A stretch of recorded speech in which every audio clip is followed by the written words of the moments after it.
Hi everyone, I'm Julie Coughlin with the IR-4 project.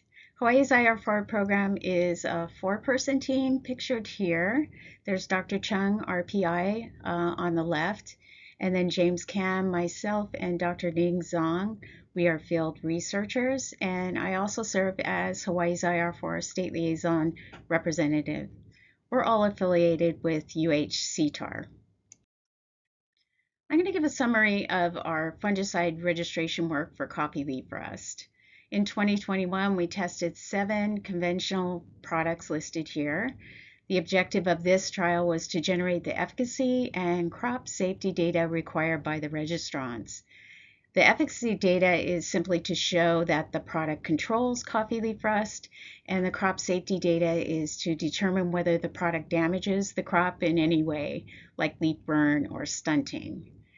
The fungicide products in this trial were applied to separate, replicated plots following proposed use rates, numbers of applications, and intervals recommended by the registrants for each product. Disease incidence and severity were evaluated before the first spray application and then subsequently approximately every 30 days for 6 months. The experimental design and disease evaluation procedures were similar to those described in Dr. Chung's presentation. We used a randomized complete block design, 3 replicates, and we evaluated tagged branches. Here's the results of that trial. So prior to the first spray application, rust incidence was well below 5%, and there were no differences between treatments. The first spray application was made to all the treated plots on May 5th. This was made as a preventative spray when disease levels were very low in the field. So did you notice on the graph disease incidence remained below 5% in all of the fungicide treatments until late August, while rust in the untreated plots increased significantly. So the untreated is represented by the blue line at the top of the plot of the chart seen here. By September and October, the rust incidence starts to increase above 5% in all of the treated plots except the Excalia and Quatus Extra treatments. So for these treatments, they had late season applications in August, while the other plots received the last application between late May to June. So that can explain the differences in treatment effects later in the trial.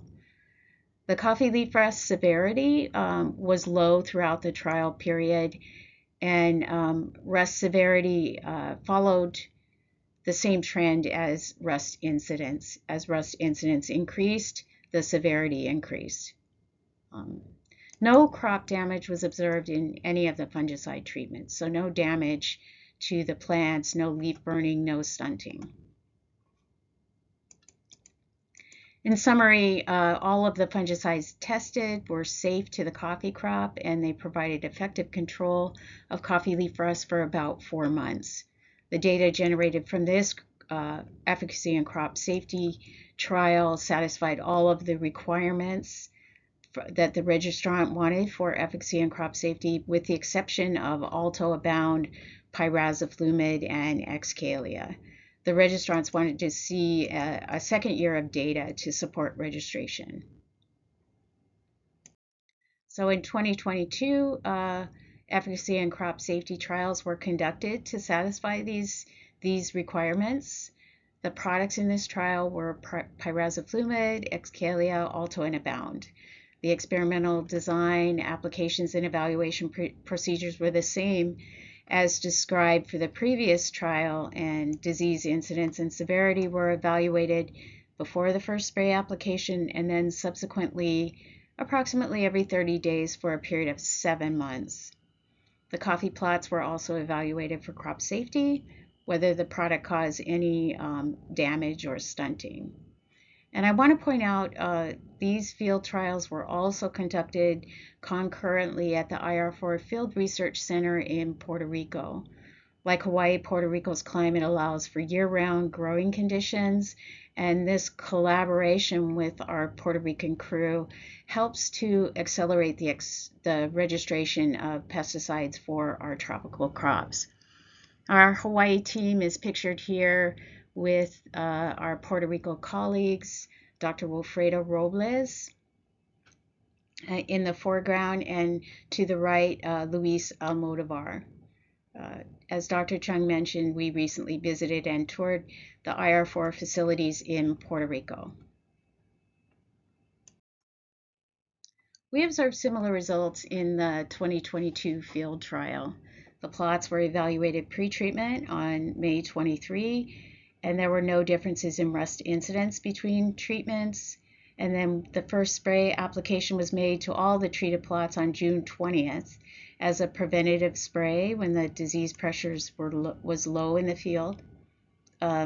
Disease incidence remained below 5% for approximately 5 months in all treatments except the pyrazoflumid treatment, while rust incidence in the untreated plots increased significantly. And again, you see the untreated is the blue line at the top of the plot. By November, rust incidence starts to increase in the alto and pyrazoflumid plots.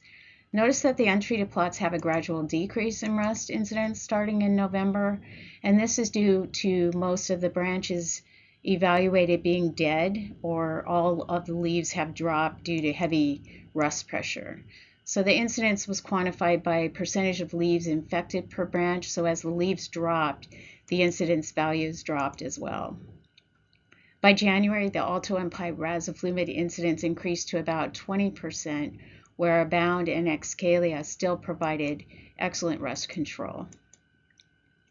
Rust severity in this trial followed the same trend as incidence. As rust incidence increased, severity increased, and again, we did not observe any crop damage with any of the fungicide treatments.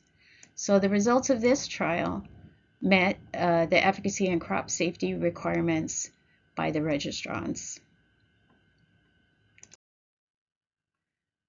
Let's take a look at where we are in the registration timeline for each product. For all the products listed, the efficacy and crop safety data requirements have been met.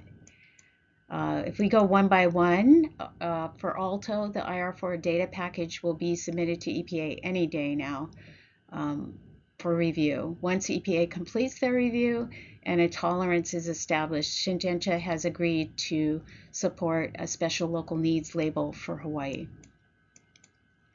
For Abound, the IR-4 data package is ready for submission to EPA, and IR-4 is just waiting for the final label revisions from Syngenta. And again, Syngenta has agreed to support SLN labeling for Hawaii. Apruvia Top. We have IR-4 residue trials scheduled for this year in Hawaii and Puerto Rico. Preaxorzemium is still under review at EPA. They have an estimated completion date of May 19th, 2023, which is the same date the emergency exemption expires. But after discussing with EPA, they think there may be a slight delay, so they suggested applying for an additional year for the Section 18 emergency exemption so that there is no gaps there. For Approach Prima, the residue trials in Hawaii and Puerto Rico were completed last year, and the samples are currently in the laboratory for residue analysis. For Dithane, this is an old chemistry, and the project is on hold at this time. It's not likely to move forward due to regulatory concerns. For pyrazoflumid, we have low priority for registration because this was the least efficacious product tested. And lastly, for Excalia, we had excellent efficacy results, and we have registrant support, so IR-4 has scheduled residue trials in Hawaii and Puerto Rico for this year. And this concludes my fungicide registration summary. Thank you all for listening. I'd like to thank Kona Hills for their continued support providing field sites in Kona, and a big mahalo to Kauai Coffee on Kauai and Ka'anapali Estate Coffee on Maui for consistently providing field sites and assistance with our coffee residue trials. And thanks to Andrea Kawabata and her team for their help with logistics in Kona. For more information about the IR-4 project, please check out our websites listed here. Thank you.